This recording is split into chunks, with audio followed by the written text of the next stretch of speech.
Assalamualaikum warahmatullahi wabarakatuh. Alhamdulillahi rabbil alamin. Lahu ni'matu wa lahul fadlu wa lahul thana'ul hasan. Wa salawatullahil barrir rahim wal malaikatil muqarrabin ala sayyidina wa maulana Muhammadin wa ala alihi wa ashabihi tayyibin tahirin. Allahumma la sahla illa ma ja'altahu sahla wa anta taj'alul hazna idza syi'ta sahla. Allahumma rzuqna al-ikhlasa fin niyyati wal qawli wal amal. Wa ba'du. Ila nabiyil mustafa sallallahu alaihi wasallam wa ikhwanihi minal anbiya'i wal mursalin wa syuhada'i was salihin, khususan ila sultanil awliya asy-syaikh Abdul Qadir al-Jilani wa syaikh Ahmad ar-Rifai wa syaikh Bahauddin an-Naqsyabandi wa syaikhina Abdullah al-Harari wa ila muallif hadzal kitab al-Imam an-Nawawi rahimahullah wa ila muassisi jam'iyyati Nahdlatul Ulama Syekh Muhammad Hashim Ash'ari, Syekh Bisri Samsuri, Syekh Abdul Wahab Khasbuwah, wa ila arwahi jami'i ahlil qubur minal muslimin wal muslimat wal mu'minin wal mu'minat min masyariqil ardi ila magharibiha, khususan ila arwahi abaina wa ummahatina wa ajdadina wa jaddatina wa masyayikhina wa masyayikhi masyayikhina. Al-Fatihah. A'udzu billahi minasy syaithanir rajim. Bismillahirrahmanirrahim. Alhamdulillahi rabbil alamin. Ar-Rahmanir Rahim. Maliki yaumiddin. Iyyaka na'budu wa iyyaka nasta'in. Ihdinas siratal mustaqim. Siratal ladzina an'amta 'alaihim ghairil maghdubi 'alaihim waladdallin. Amin. Kaum muslimin, pemirsa Madu TV yang dirahmati oleh Allah Subhanahu wa taala, alhamdulillah kita sampaikan kepada Allah Subhanahu wa taala pagi hari ini dengan taufik dari Allah Subhanahu wa taala kita bisa bersama-sama dalam majelis yang mulia, majelis ilmu agama. Semoga Allah Subhanahu wa taala memberikan ilmu yang bermanfaat untuk kita semuanya. Amin ya rabbal alamin. Salawat dan salam semoga tetap terlimpahkan kepada Nabi Agung, makhluk termulia, Nabi besar Nabi Muhammad sallallahu alaihi wasallam. Semoga kita semuanya termasuk umatnya yang mencintai beliau sehingga kita kelak fi yaumil qiyamah dikumpulkan bersama beliau. Rasulullah sallallahu alaihi wasallam suatu ketika bersabda kepada salah seorang sahabat yang menyatakan bahwa dirinya mencintai Rasulullah. Beliau bersabda, anta ma'aman ahbabta. Kamu akan bersama orang yang kamu cintai. Sahabat ini mencintai Rasulullah, maka beliau pun akan dikumpulkan bersama Rasulullah di dalam surga nanti. Kaum muslimin hadirin hadirat, pemirsa Madu TV yang dirahmati oleh Allah Subhanahu wa taala. Pagi hari ini kita akan mengkaji hadis yang ke-24 dari kitab Al-Arba'in An-Nawawiyah. Sedikit kemarin sudah kita jelaskan, sudah kita baca secara keseluruhan dan sudah kita jelaskan bagian pertama dari hadis ini. Bagian awal dari hadis ini. Sebelum kita mulai, tidak lupa mengingatkan kepada kita semuanya agar mengikhlaskan niatnya hadir dalam majelis ilmu lillahi ta'ala. Pemirsa yang dirahmati oleh Allah Subhanahu wa taala, hadis yang ke-24 disebut hadis qudsi. Diriwayatkan oleh Rasulullah sallallahu alaihi wasallam dari Allah tabaraka wa taala. Allah Subhanahu wa taala berfirman pada awal firman-Nya, ya ibadi inni haramtu zulma ala nafsi wa ja'altuhu bainakum muharraman fala tazalamu. Telah kita jelaskan bahwa mustahil bagi Allah sifat zulm, karena definisi zulm itu tidak cocok jika diperuntukkan, dinisbatkan kepada Allah Subhanahu wa taala. Karena itu Allah Subhanahu wa taala sama sekali tidak berbuat zalim terhadap hambanya. Apapun yang Allah lakukan untuk hambanya adalah keadilan bagi Allah Subhanahu wa taala, bukan sebuah kezaliman. Dan Allah Subhanahu wa taala memerintahkan kepada kita makhluknya untuk tidak saling berbuat zalim kepada sesama. Karena berbuat zalim kepada sesama pada hakikatnya adalah berbuat zalim kepada Allah Subhanahu wa taala. Inilah sedikit tentang yang sudah kita jelaskan pada bagian akhir di hari yang kemarin. Selanjutnya Allah Subhanahu wa taala berfirman, ya ibadi kullukum dhallun illa man hadaituhu fastahduni ahdikum. Ya ibadi, wahai para hambaku, kalian semuanya itu sesat kecuali orang yang aku beri hidayah. Fastahduni, maka memintalah kalian hidayah kepadaku. Pemirsa yang dirahmati oleh Allah Subhanahu wa taala, pada bagian yang kedua ini Allah Subhanahu wa taala menjelaskan kepada kita bahwa Allah lah Al-Hadi.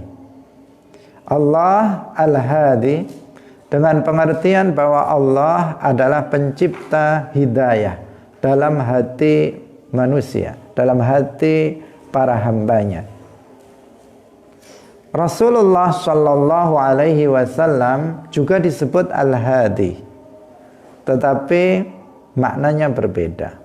Allahul Hadi, Rasulullah Al-Hadi, sama lafadznya tetapi berbeda maknanya. Ketika kita mengatakan Allahul Hadi, artinya Allah Khaliqul Hidayah, Allah Subhanahu wa taala yang menciptakan hidayah. Berbeda dengan apabila kita mengatakan Rasulullah itu adalah Al-Hadi, artinya bahwa Rasulullah Shallallahu Alaihi Wasallam itu orang yang menunjukkan jalan hidayah, bukan pencipta hidayah. Rasulullah yang menunjukkan jalan hidayah. Inilah jalan hidayah, yaitu iman, menjalankan perintah Allah, meninggalkan larangan Allah. Rasulullah menunjukkan jalan hidayah, maka Rasulullah juga disebut Al-Hadi. Bukan maknanya bahwa Rasulullah bisa menciptakan hidayah pada hati manusia. Rasulullah Shallallahu Alaihi Wasallam sangat menginginkan pamannya yang bernama Abu Thalib untuk masuk Islam. Karena Abu Thalib sejak awal dia sudah mendukung dakwah Islam. Beliau sudah beliau yang merawat Rasulullah sejak kecil.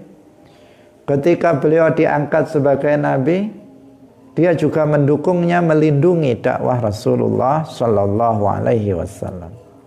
Meskipun demikian, sampai mati Abu Thalib ini tidak beriman. Abu Thalib tidak pernah mengucapkan 2 kalimat syahadat.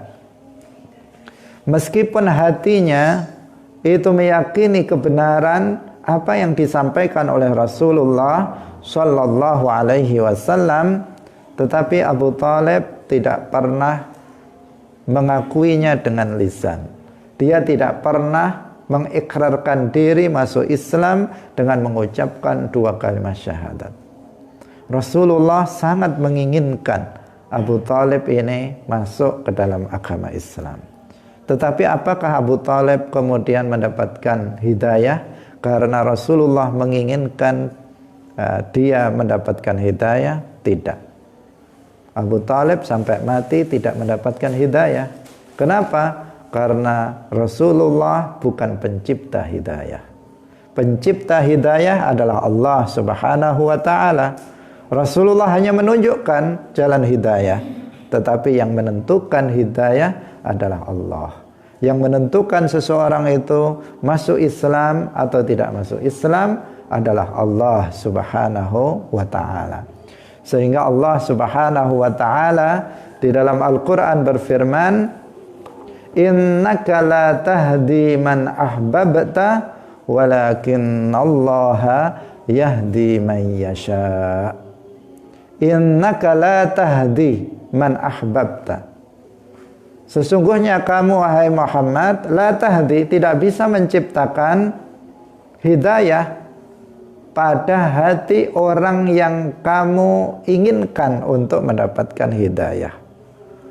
Man ahbabta di sini maknanya bukan berarti Rasulullah mencintai Abu Thalib yang kafir, tetapi maknanya man ahbabta, engkau Muhammad tidak bisa menciptakan hidayah di hati orang yang kamu ingin dia masuk ke dalam Islam, yang kamu ingin dia mendapatkan hidayah. Walakinnallaha yahdi man yasha, tetapi Allah lah yang menciptakan hidayah bagi orang yang Allah kehendaki. Karena itu kita dalam sejarah para nabi kita mengenal banyak sekali orang yang menjadi kerabat dari para nabi, tetapi mereka tidak mendapatkan hidayah. Nabiullah Ibrahim alaihissalam, ayahnya yang bernama Azar kafir, tidak mendapatkan hidayah Allah Subhanahu wa ta'ala. Padahal Nabi Ibrahim alaihissalam sangat menginginkan ayahnya masuk Islam, tetapi Allah tidak berkehendak ayahnya masuk Islam, maka Azar tetap kafir sampai matinya.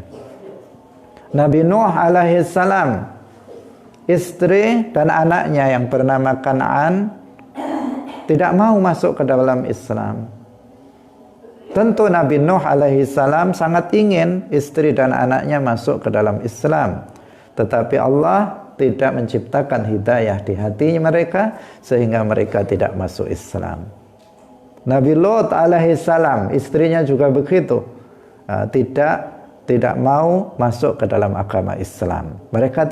Dia tidak mendapatkan hidayah. Kenapa? Karena seorang nabi tidak menciptakan hidayah. Yang menciptakan hidayah adalah Allah Subhanahu wa ta'ala. Para nabi, juga kita para dai, para mubaligh, tugasnya hanya menyampaikan. Tugasnya hanya menyampaikan jalan hidayah. Kita semua para nabi, juga para mubaligh, para dai, kita umat Islam, tugas kita apa? Menyampaikan, inilah jalan hidayah. Apakah mereka kemudian masuk Islam atau tidak? Apakah mereka menerima itu kemudian dia menjadi taat kepada Allah atau tidak? Maka itu Allah Subhanahu wa ta'ala yang menentukan. Wa ma 'alar rasuli illal balagh. Tidaklah menjadi tugas bagi seorang rasul kecuali hanya menyampaikan saja. Jadi Rasulullah hanya menyampaikan. Hidayah Allah Subhanahu wa ta'ala yang menentukan. Allah pencipta hidayah, Allah juga pencipta kesesatan. Jika ada seseorang sesat sehingga kafir, maka Allah Subhanahu wa ta'ala yang mencipta kesesatan di dalam hatinya. Yudhillu man yasha wa yahdi man yasha. Dalam ayat yang lain disebutkan seperti itu. Yudhillu man yasha, Allah menyesatkan, menciptakan kesesatan terhadap orang yang Allah kehendaki, wa yahdi may yasha, dan Allah menciptakan hidayah terhadap orang yang Allah kehendaki. Maka karena Allah Subhanahu wa taala huwal hadi, bima'na khaliqil hidayah, karena Allah Subhanahu wa taala itu adalah pencipta hidayah, maka kepada siapa kita meminta hidayah? Kepada Allah. Kita meminta kepada Allah. Dalam hadis qudsi ini, maka fastahduni ahdikum, maka mintalah kalian hidayah kepadaku, niscaya aku akan memberikan hidayah kepada kalian. Maka kita berdoa kepada Allah, di antaranya yang doa yang disebutkan di dalam Al-Qur'an, ihdinas siratal mustaqim. Ihdinas siratal mustaqim artinya apa? Artinya, ya Allah, tetapkanlah hidayah, tetapkanlah hidayahmu kepadaku terhadap jalan yang lurus, yaitu agama Islam. Artinya ihdinas siratal mustaqim, ketika kita yang membacanya adalah orang Islam, bukan artinya ya Allah berikanlah aku hidayah, karena kita sudah mendapatkan hidayah. Ketika seseorang itu telah masuk ke dalam agama Islam, maka berarti dia telah mendapatkan hidayah. Maka ketika kita mengatakan ihdinas siratal mustaqim, artinya ya Allah, tetapkanlah hidayah yang telah Engkau berikan kepadaku, yaitu hidayah ke jalan yang lurus berupa agama Islam. As-sirat al-mustaqim artinya adalah agama Islam. Pemirsa yang dirahmati oleh Allah Subhanahu wa taala, karena hidayah Allah tidak selalu tetap sampai seseorang itu mati. Ada sebagian orang yang pada awalnya dia Islam, tetapi kemudian dia merusak Islamnya dengan melakukan kekufuran. Maka kita berdoa dengan doa ihdinas siratal mustaqim, agar hidayah yang telah Allah berikan untuk kita itu ditetapkan sampai kita meninggal dunia. Pemirsa yang dirahmati oleh Allah Subhanahu wa taala, kemudian Allah berfirman, ya ibadi kullukum ja'i'un illa man at'amtuhu. Wahai para hambaku, kalian semua itu orang-orang yang lapar, illa man at'amtuhu, kecuali orang yang telah aku beri makan. Jadi Allah itu menjelaskan di sini bahwa Allah lah yang memberikan makan. Fastata'amuni ut'imukum, mintalah kalian makan kepadaku, niscaya aku akan memberikan makan kepada kalian. Ya ibadi kullukum 'arin illa man kasautuhu fastaksawni uksikum. Wahai para hambaku, kalian semuanya itu telanjang kecuali orang yang aku beri pakaian, maka mintalah pakaian kalian kepadaku, niscaya aku akan memberikan pakaian kepada kalian. Kaum muslimin pemirsa yang dirahmati oleh Allah, ini yang bagian yang ketiga. Di sini Allah menjelaskan bahwa Allah lah pemberi makan pada hakikatnya, Allah lah pemberi pakaian pada hakikatnya. Jadi ini adalah hakikat dari sang pemberi makan, minum, dan pakaian yang didapat oleh manusia, itu pada hakikatnya adalah Allah Subhanahu wa taala. Secara zahir, secara zahir manusia yang memberikan. Sesama manusia, kita misalnya mendapatkan makan dari manusia yang lain secara zahir, tetapi pada hakikatnya Allah lah yang memberikan makan. Pada hakikatnya Allah lah yang memberikan minum. Pada hakikatnya Allah lah yang memberikan pakaian kepada manusia, sehingga manusia itu bisa makan, minum, dan berpakaian. Kenapa? Karena seseorang yang memberikan pakaian kepada kita itu dia mendapatkannya dari Allah Subhanahu wa taala. Kalau diurut-urut maka seluruhnya berasal dari Allah Subhanahu wa taala. Itu satu. Yang kedua, kalau seseorang itu tidak Allah berikan taufik kepadanya untuk memberikan sesuatu kepada kita, maka niscaya dia tidak akan memberinya kepada kita.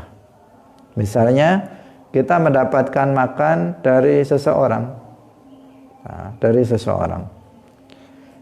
apakah jika Allah tidak memberikan taufik kepadanya sehingga dia memberikan, mau untuk memberikan makan kepada kita, dia akan memberikan makan kepada kita? Tidak. Buktinya banyak orang kaya, banyak harta di rumahnya, makanan banyak sekali, tetapi nggak sampai kepada kita. Kenapa? Padahal turah-turah, lebih-lebih, bahkan disimpan sampai busuk-busuk, nggak dimakan, sampai dibuang. Kenapa seperti itu? Karena Allah tidak memberikan taufik kepadanya agar memberikan makanan itu kepada orang lain. Artinya apa? Sebenarnya siapa yang memberikan makan dan minum kita? Allah Subhanahu wa ta'ala. Karena seseorang tidak mungkin akan memberikan makan, minum, atau pakaian kepada orang lain jika Allah tidak memberikan taufik. Allah tidak memberikan kekuatan kepada seseorang untuk berbuat ketaatan berupa memberikan makanan, minuman, pakaian kepada orang lain. Jadi pada hakikatnya sebenarnya Allah Subhanahu wa taala yang memberikan makan, yang memberikan minum, yang memberikan pakaian, rizki kepada manusia. Meskipun terkadang dengan sebab manusia. Jadi manusia hanyalah sebab. Manusia hanyalah sebab. Bukan manusia itu pemberi dari rizki. Manusia bukan pemberi makan pada hakikatnya, bukan pemberi minum pada hakikatnya, bukan pemberi pakaian pada hakikatnya, tetapi Allah lah pada hakikatnya yang memberikan makan, minum, dan pakaian. Karena itulah maka Allah Subhanahu wa ta'ala berfirman, fastata'amuni ut'imukum. Karena Allah yang memberi makan, maka kalian mintalah makan kepada Allah. Karena Allah yang memberikan pakaian kepada kalian, maka mintalah kalian pakaian kepada Allah. Artinya apa? Sebaiknya. Artinya apa? Sebaiknya kalau kamu meminta makan, maka mintalah kepada Allah. Sebaiknya jika kamu meminta pakaian, maka mintalah pakaian kepada Allah. Ini mau hari raya misalnya, belum beli pakaian untuk istri dan anak-anaknya, mintalah kepada Allah. Bermunajat di malam hari, sepertiga malam terakhir, atau setelah sholat misalnya, ya Allah, anak-anak saya belum punya pakaian, belilah mereka pakaian. Maka insya Allah, Allah akan memberikannya. Jangan khawatir, Allah Subhanahu wa ta'ala Maha Kaya. Allah Subhanahu wa ta'ala Maha Kaya. Allah memberikan apa yang memerintahkan Allah. Jika kalian pengen makan, mintalah kepada Allah. Allah Maha Kaya. Jika kalian minta enggak punya pakaian, mintalah kepada Allah. Allah Maha Kaya. Kita yang fuqara, dalam Al-Quran disebutkan bahwa innallaha ya ayyuhan nasu antumul fuqara ilallah wallahu huwal ghaniyyul hamid. Jadi kita semuanya fuqara, artinya kita membutuhkan kepada Allah, sementara Allah enggak membutuhkan kepada kita. Allah Maha Kaya. Maka jangan seseorang segan untuk meminta kepada Allah Subhanahu wa ta'ala terhadap apa yang dia butuhkan. Seperti itu. Seperti itu. Jadi kita nggak punya makan, mintalah kepada Allah. kita nggak punya pakaian, mintalah kepada Allah. Maksudnya bagaimana? Sebaiknya kamu meminta kepada Allah. Jika kita kemudian meminta kepada sesama manusia, boleh apa tidak? Boleh. Misalnya kamu pakaiannya banyak, saya minta satu, boleh. Boleh dengan pengertian apa? Dengan pengertian bahwa yang sebaiknya, yang seperti itu nggak masalah. Tetapi yang sebaiknya, jika kamu tidak memiliki makanan untuk dimakan, maka mintalah kepada Allah.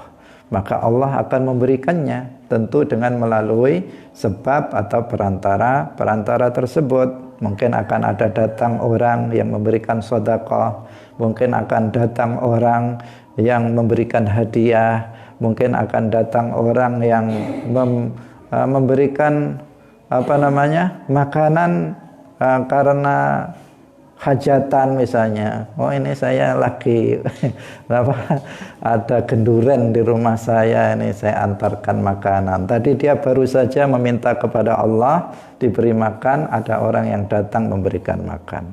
Nah, ini terjadi. Ada cerita seorang wali.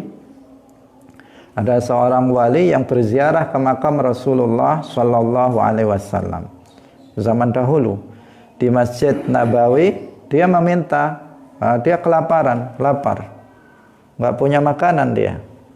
Kemudian dia meminta kepada Allah untuk diberi makan.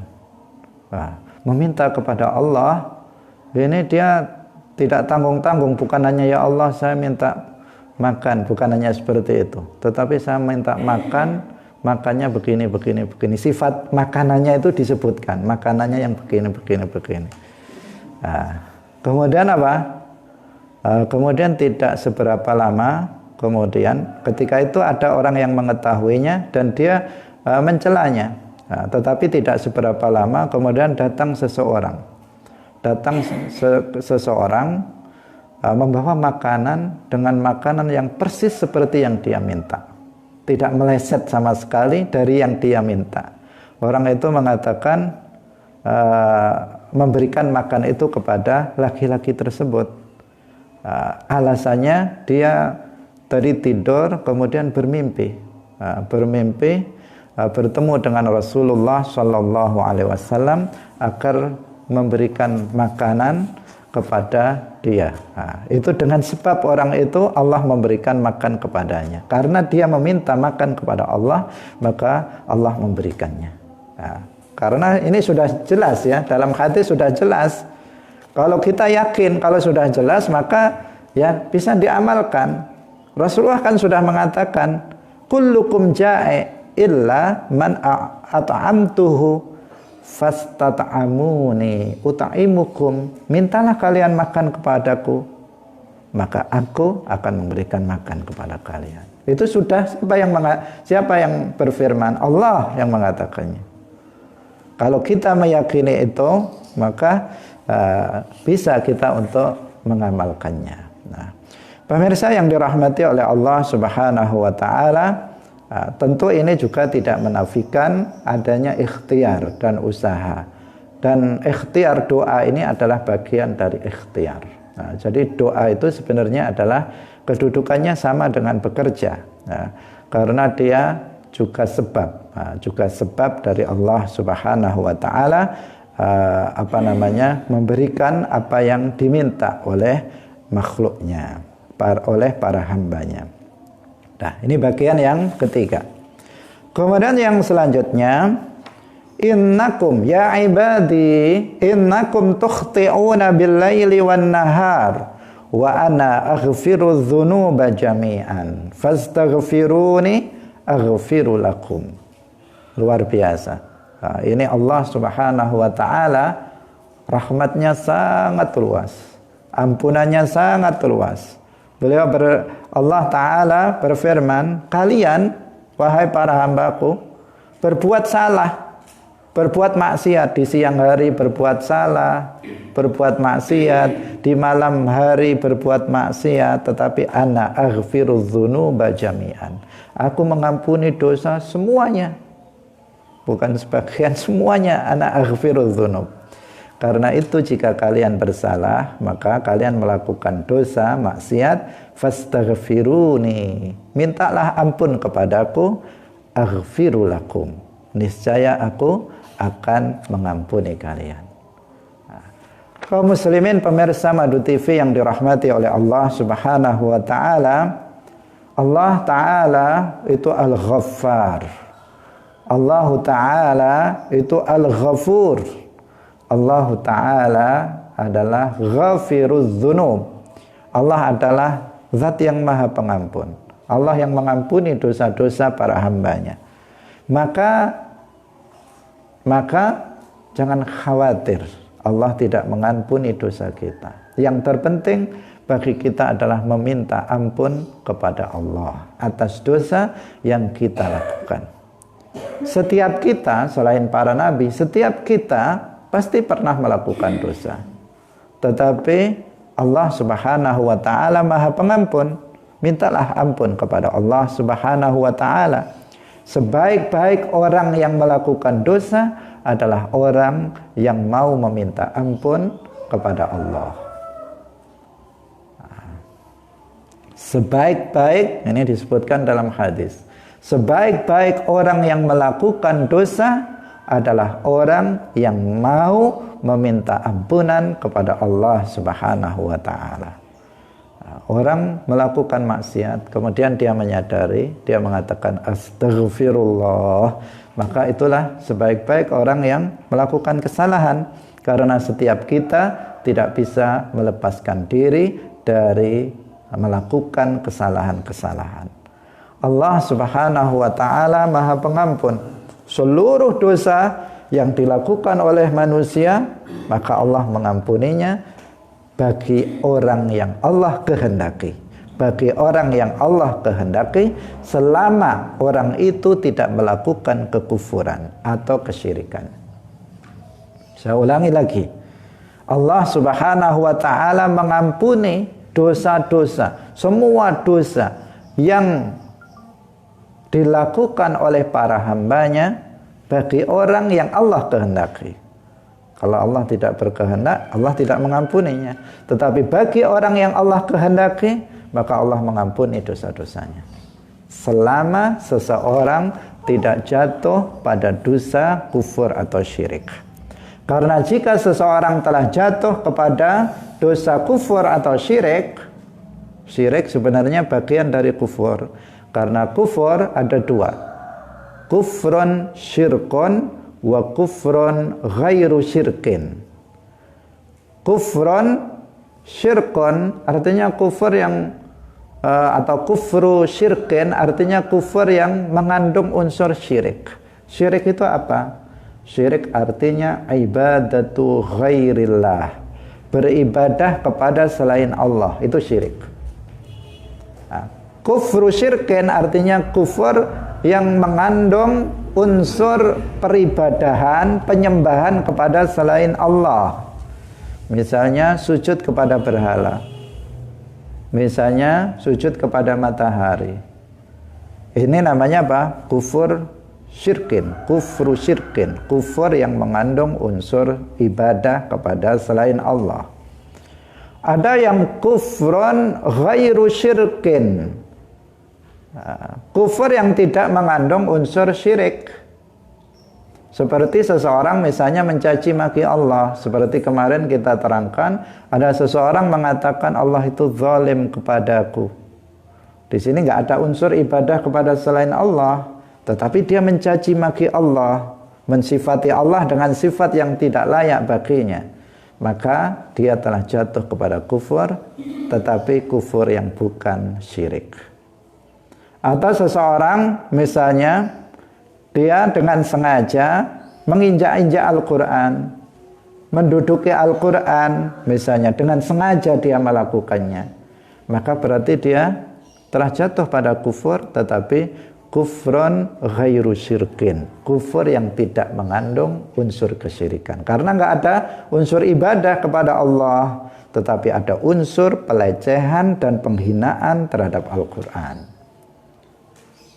Pemirsa yang dirahmati oleh Allah Subhanahu wa taala, selama seseorang Selama seseorang itu tidak melakukan kufur, baik kufur syirik atau kufur ghairu syirik, maka jika Allah berkehendak, Allah akan mengampuni dosa-dosanya. Apalagi kalau seseorang mau bertaubat, apabila seseorang mau meminta ampunan kepada Allah, maka Allah akan mengampuninya. Dalam hadis disebutkan man taba taballah, man taba taballah. Barang siapa yang mau bertaubat, maka Allah akan mengampuni, Allah akan menerima taubatnya. Artinya Allah akan mengampuni dosa-dosanya. Sehingga dalam hadis yang lain disebutkan at-taibu minadz-dzanbi kaman la dzanbalah. At-taibu minadz-dzanbi, orang yang bertaubat dari dosa itu kaman la dzanbalah, seperti orang yang tidak memiliki dosa sama sekali. Karena apa? Allah mengampuni dosa orang yang bertaubat. Nah, luar biasa. Setiap hari kamu berbuat dosa, selama kamu mau bertaubat, maka Allah mengampuninya. Maka tidak layak bagi seseorang untuk berputus asa dari rahmat Allah. Berputus asa terhadap rahmat Allah salah satu dosa besar. Salah satu dosa besar. Sebanyak apapun dosa seseorang, tidak boleh berputus asa terhadap rahmat Allah. Wala tai'asu min rauhillah innahu la yai'asu min rauhillahi illal qaumul kafirun. Nah, tidak boleh seseorang itu berputus asa terhadap rahmat Allah. Meskipun dosanya sudah setinggi gunung Kelut misalnya, maka dia harus tetap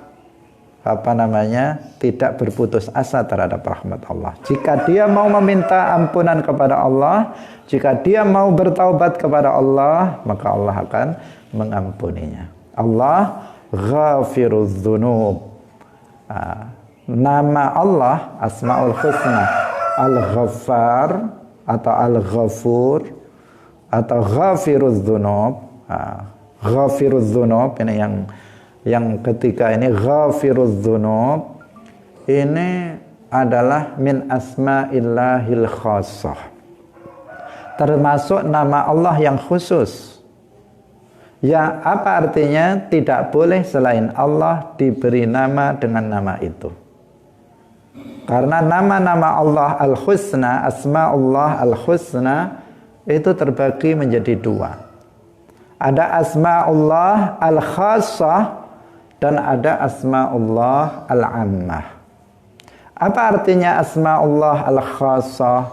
Yaitu nama-nama Allah yang khusus untuk Allah, tidak boleh selain Allah diberikan nama dengan nama itu. Contohnya apa? Allah, lafzul jalalah Allah, nggak boleh ada orang diberikan nama Allah.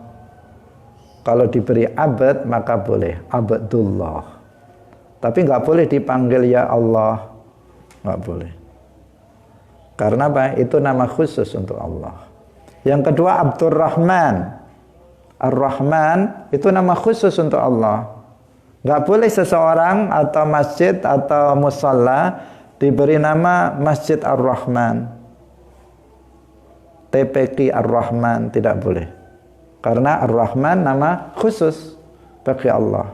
Artinya zat yang memberikan, yang rahmatnya sangat luas kepada orang kafir dan mukmin di dunia, dan untuk orang mukmin saja di akhirat. Yang ini enggak diperuntukkan untuk selain Allah. Boleh seseorang diberi nama dengan ditambahi abad, Abdurrahman, atau Masjid Baitur Rahman, boleh. Tapi kalau namanya saja Masjid Ar-Rahman, atau seseorang bayi lahir kemudian langsung diberi nama Ar-Rahman, tak boleh. Karena ini dari sisi makna hanya Allah, tidak boleh dinisbatkan kepada selain Allah. Al-Khaliq, yang ketiga Al-Khaliq, artinya zat yang mengadakan sesuatu dari tidak ada menjadi ada. Allah berfirman dalam Al-Quran, Qulillahu khaliqu kulli syai' hal min khaliqin ghairullah. Artinya tidak ada pencipta selain Allah. Maka nggak boleh selain Allah diberi nama Khalik.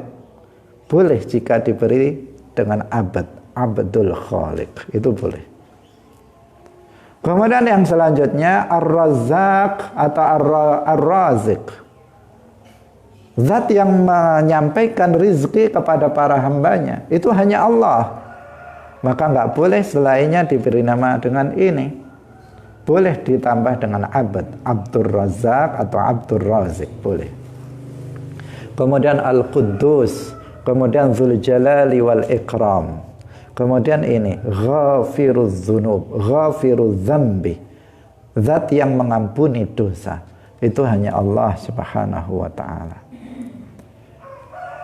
Kalau kemudian muncul pertanyaan, kalau Allah itu adalah zat yang mengampuni dosa, kenapa seseorang jika bersalah kepada orang lain dia harus meminta maaf kepada orang lain itu?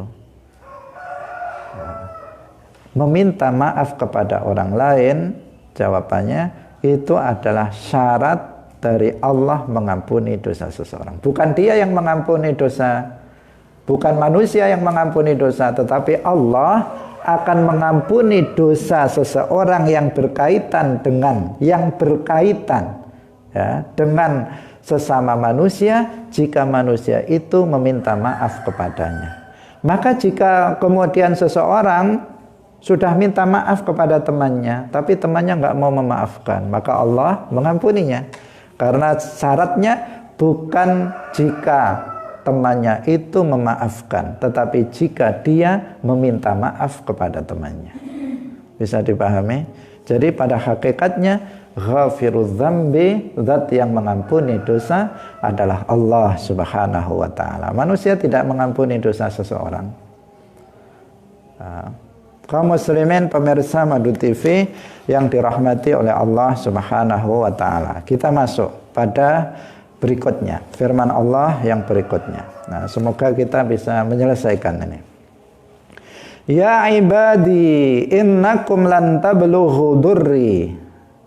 Ini panjang tapi satu poin ini. Fatadurruni wa lan tablughu naf'i fatanfa'uni. Ya ibadi law anna awwalakum wa akhirakum wa insakum wa jinnakum kanu ala atqa qalbi rajulin wahidin minkum ma zada dhalika fi mulki syai'a. Ya ibadi law anna awwalakum wa akhirakum wa insakum wa jinnakum kanu ala afjari qalbi rajulin wahidin minkum ma naqasa dhalika min mulki syai'a. Ya ibadi anna awwalakum wa akhirakum wa insakum wa jinnakum qamu fi sa'idin wahidin fasa'aluni fa'a'taitu kulla wahidin mas'alatahu ma naqasa dhalika mimma indi illa kama yanqusul mikhyatu idza udkhilal bahra. Ini luar biasa maknanya.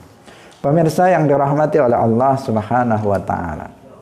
Manusia, hadis ini menjelaskan bahwa manusia itu tidak akan bisa memberikan manfaat dan bahaya kepada Allah. Hadis ini maknanya bahwa manusia tidak akan bisa memberikan manfaat untuk Allah dan juga tidak memberikan bahaya kepada Allah.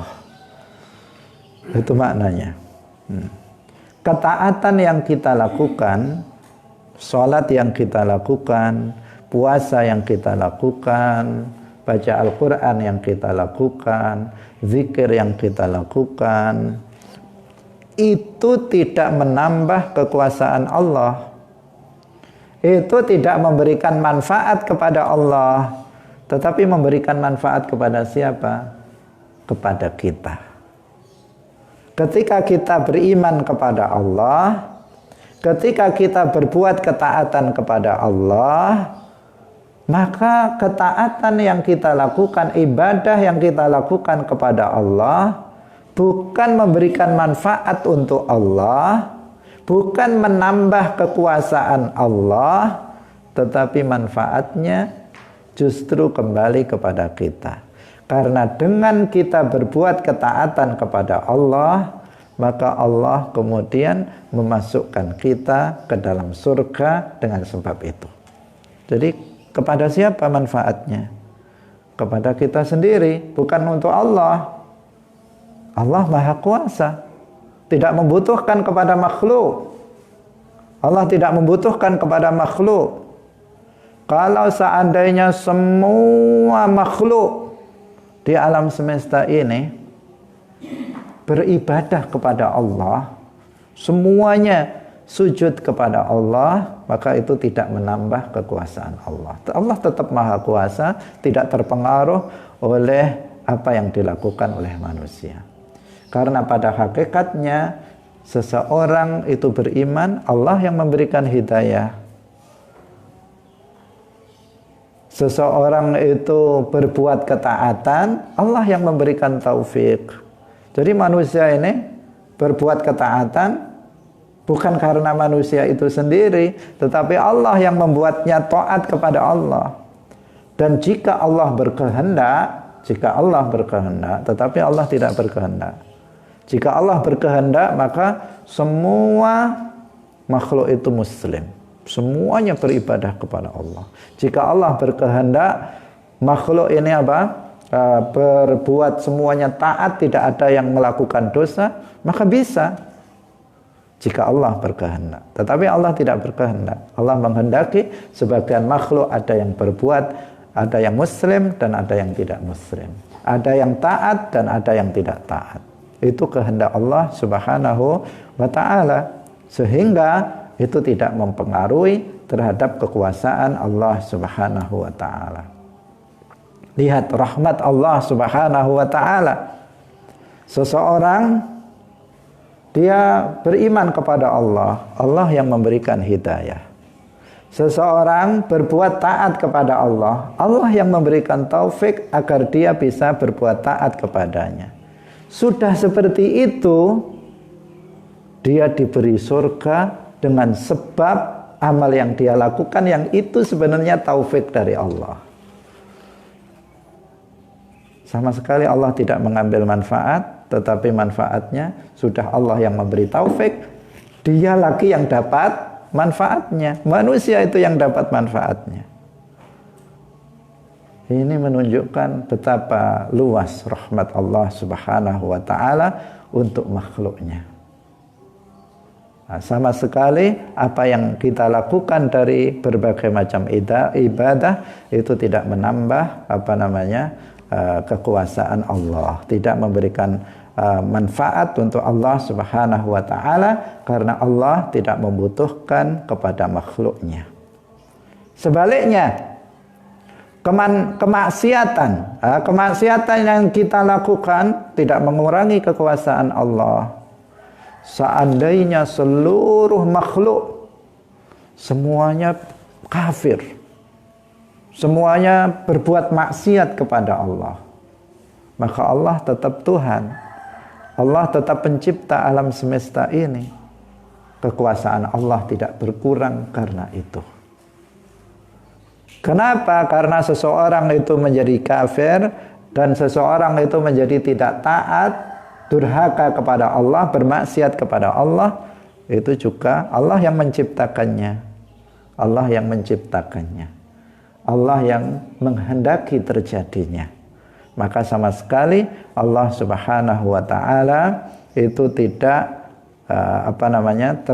mendapatkan bahaya dari kemaksiatan yang dilakukan oleh makhluknya, oleh para hambanya. Ini makna hadis itu. Sehingga dikatakan apa? Lau anna awwalakum wa akhirakum wa insakum wa jinnakum. Manusia dari yang pertama sampai yang terakhir. Bukan hanya manusia tetapi juga jin. Semuanya itu bersatu. Bersatu untuk dalam kemaksiatan, maka tidak akan mengurangi sedikit pun terhadap kekuasaan Allah. Sebaliknya kalau semuanya dari awal sampai akhir, manusia dan jin seluruhnya bersatu dalam kebaikan, juga tidak memberikan manfaat apa-apa untuk Allah Subhanahu wa ta'ala. Karena Allah pencipta alam semesta ini tidak membutuhkan kepada makhluknya. Itu. Kemudian di akhir mengatakan yang terakhir, ya ibadi law anna awwalakum wa akhirakum wa insakum wa jinnakum qamu fi sa'idin wahidin fasa'aluni fa'a'taitu kulla wahidin mas'alatahu ma naqasa dzalika mimma indi illa kama yanqusul mikhyatu idza udkhilal bahr. Jika semua manusia dari yang awal sampai akhir dan juga jin semuanya kumpul, semua bersatu minta, ya Allah berikanlah aku ini minta ini minta ini. Semuanya minta kepada Allah, bareng-bareng minta kepada Allah. Maka apa firman Allah? Akan aku beri masing-masing apa yang dia minta akan saya beri, dan itu tidak mengurangi sedikit pun dari apa yang Allah miliki. Hanya sekedar seperti jarum yang dimasukkan ke lautan, tidak ada apa-apanya. Semuanya minta, bukan minta satu-satu. Ini minta semuanya, minta segala hal. Ini minta segala hal. Ini permintaannya banyak sekali. Maka jangan khawatir, Allah nggak akan kehabisan. Allah tidak akan, stoknya habis dan sebagainya. Nggak ada. Allah Maha Kaya. Allah Maha Kaya, tidak mengurangi kekayaan Allah Subhanahu wa Ta'ala sedikit pun. Meskipun semuanya minta secara bersama-sama, tidak mengurangi sedikit pun. Berbeda dengan apa? Makhluk kalau bersama-sama semuanya minta bisa kehabisan stok. Tetapi Allah Subhanahu wa Ta'ala Ghani, Allah Maha Kaya. Allah Maha Kaya. Karena itu, ini pesan yang penting. Karena itu, kalau minta sesuatu, minta sekalian yang banyak. Jangan minta cuma satu saja. Apa yang kamu minta, minta semuanya. Jangan sungkan-sungkan, saya kok banyak sekali permintaannya. Saya minta ini, minta itu, minta ini, minta itu. Enggak masalah. Itu maksud hadis itu salah satunya menunjukkan itu. Kalau kamu minta, apa yang kamu butuhkan, minta semuanya kepada Allah. Jangan sungkan-sungkan, jangan satu-satu. Udah apa yang kamu minta, mintalah kepada Allah Subhanahu wa Ta'ala. Karena Allah Maha Kaya. Allah Maha Kaya disebutkan, ditegaskan di sini. Fa'a'taitu kulla wahidin mas'alatahu. Setiap orang akan diberi oleh Allah apa yang dia minta. Dan itu tidak mengurangi kekayaan Allah Subhanahu wa Ta'ala. Alam semesta ini semuanya milik Allah. Semua Allah yang menciptakannya. Allah Maha Kaya.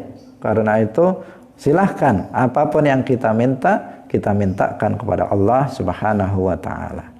Yang terakhir, ya ibadi innama hiya a'malukum uhsiha lakum thumma uwaffikum iyyaha faman wajada khairan falyahmadillaha wa man wajada ghaira dzalika fala yalumanna illa nafsah. Wahai para hambaku, sesungguhnya amal perbuatan kalian senantiasa akan aku perhitungkan untuk kalian sendiri, dan kemudian akan aku berikan balasannya. Barang siapa mendapatkan kebaikan, maka hendaklah dia memuji Allah. Dan barang siapa yang mendapatkan selain itu, selain kebaikan, maka janganlah ia mencela kecuali dirinya sendiri. Hadis ini menunjukkan bahwa seluruh amal ketaatan yang kita lakukan adalah taufik dari Allah. Seperti yang sudah kita bahas tadi. Innama hiya a'malukum uhsiha lakum. Jadi Allah yang memberikan taufik. Ketika kita misalnya bisa hadir dalam majelis ilmu ini, kenapa kita bisa hadir? Karena taufik Allah. Kenapa kita sholat? Karena taufik Allah. Kenapa kita puasa? Karena taufik Allah. Kenapa kita membaca Al-Quran? Karena taufik Allah. Kenapa kita mau bersedekah? Karena taufik Allah. Tanpa taufik Allah kita nggak berbuat kebaikan sedikit pun, setengah kebaikan saja kita nggak akan pernah. La haula wa la quwwata illa billah. Artinya la haula an maksiatillah illa bi ismatillah. Tidak ada daya untuk bisa meninggalkan kemaksiatan kecuali dengan penjagaan Allah. Jika Allah tidak menjaga diri kita, maka niscaya kita akan melakukan banyak sekali maksiat. Kita tidak bermaksiat karena Allah menjaga kita. Wala quwwata illa billah, dan tidak ada kekuatan bagi kita untuk melakukan ketaatan kecuali dengan taufik Allah, pertolongan Allah. Seandainya kita tidak ditolong oleh Allah, tidak diberikan taufik oleh Allah untuk berbuat ketaatan, maka satu kebaikan pun tidak akan pernah kita lakukan. Apa bedanya kita dengan mereka? Misalnya, apa bedanya kita dengan mereka? Sama, mereka hidup, kita hidup, mereka sehat. Maksudnya yang misalnya ya, contohnya yang dalam majelis ilmu ini misalnya. Mereka hidup, kita hidup, mereka sehat, kita sehat. Mereka tadi sahur, kita juga sahur. Mereka apa lagi? Mereka nganggur juga kita nganggur, misalnya. Mereka sama.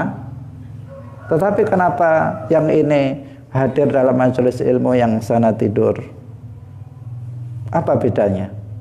Bedanya hanya yang satu diberi taufik oleh Allah, yang satu tidak. Itu saja. Tanpa taufik oleh Allah, taufik dari Allah, kita sama dengan mereka. Apa bedanya kita yang tidak melakukan maksiat dengan mereka yang melakukan maksiat? Sama saja dari sisi zahir, mereka hidup, kita hidup. Mereka punya kesehatan, mereka juga sama dengan kita. Tetapi kenapa mereka bermaksiat sementara kita tidak? Karena Allah menjaga kita. Itu bedanya. Allah menjaga kita, Allah tidak menjaga mereka dari perbuatan maksiat. Maka sesungguhnya tanpa taufik Allah kita tidak akan berbuat sedikit pun kebaikan. Nah, sudah Allah memberikan taufik seperti itu, kemudian dikatakan summa uwaffikum iyyaha. Kemudian Allah membalasnya dengan pahala di akhirat nanti. Karena itu, karena kebaikan adalah taufik dari Allah, jangan ujub. Jangan merasa, jangan lupa bahwa itu taufik Allah. Jangan merasa bahwa itu dari diri kita sendiri. Tetapi ketahuilah bahwa itu dari Allah Subhanahu wa ta'ala. Jika kita mendapati diri kita sebagai orang yang misalnya beriman, sebagai orang yang melakukan kebaikan-kebaikan, ketaatan-ketaatan, sehingga kemudian kita mendapatkan balasan atas hal itu, maka kita melakukan kebaikan-kebaikan, maka ucapkanlah alhamdulillah. Alhamdulillah kita hadir dalam majelis ilmu. Alhamdulillah saya bisa melakukan sholat. Alhamdulillah saya puasa, bisa kuat sampai maghrib. Alhamdulillah saya bisa baca Al-Quran. Semuanya alhamdulillah, karena semuanya adalah taufik dari Allah Subhanahu wa ta'ala. Kewajiban kita adalah bersyukur kepada Allah. Falyahmadillah, hendaklah kita membaca alhamdulillah, bersyukur kepada Allah. Tetapi jika kita menemukan kebalikannya, ternyata kita bukan orang yang ditentukan oleh Allah melakukan kebaikan, maka jangan menyalahkan Allah, salahkan diri kita sendiri. Waktu sudah habis. Ini semoga bermanfaat apa yang kita kaji pada pagi hari ini. Insya Allah besok kita akan mengkaji hadis yang ke-25. Semoga bermanfaat. Barakallahu fikum. Assalamualaikum warahmatullahi wabarakatuh.